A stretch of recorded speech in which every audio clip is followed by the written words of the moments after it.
இன்றைக்கி நாங்கள் மதுரைக்கு போன கதையை தாங்க சொல்ல போகிறேன். ஸோ மதுரைக்கு எதுக்கு போனோம் அப்படிங்கிறத நான் விலாகோட கடைசியில் சொல்கிறேன். இப்போது நான், அம்மா, கமலா பொண்ணு நாங்கள் 4 பேர் இங்கேருந்து தஞ்சாவூர்லேருந்து கிளம்புனோம். எல்லோரும் நியூ பஸ் ஸ்டாண்ட் போய் பஸ் ஏற போயிட்டோம். போயிட்டு பஸ்ஸும் ஏறியாச்சு. இந்த கூட்டம் மட்டும் எப்படின்னா, எங்கே போனாலும் வந்து டீ கடை, வடை கடை இதெல்லாம் தேடுற கூட்டம் அது.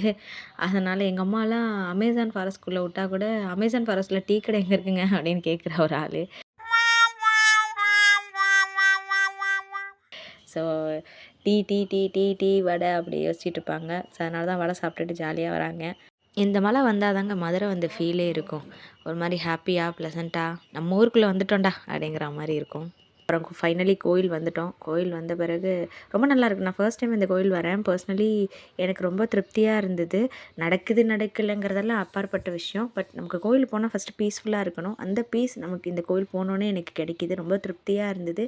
அங்கே மதுரையில் வந்து எங்கள் அத்தை எங்களை கூட்டிகிட்டு போனாங்க இந்த கோயிலுக்கு. இந்த கோயிலுக்கு நான் ஃபர்ஸ்ட் டைம் போகிறோம். ஸோ அங்கே போயிட்டு ஃபோட்டோஸ் எல்லாம் எடுத்துகிட்டு சாமி நல்லா பார்த்துட்டு வந்தோம்.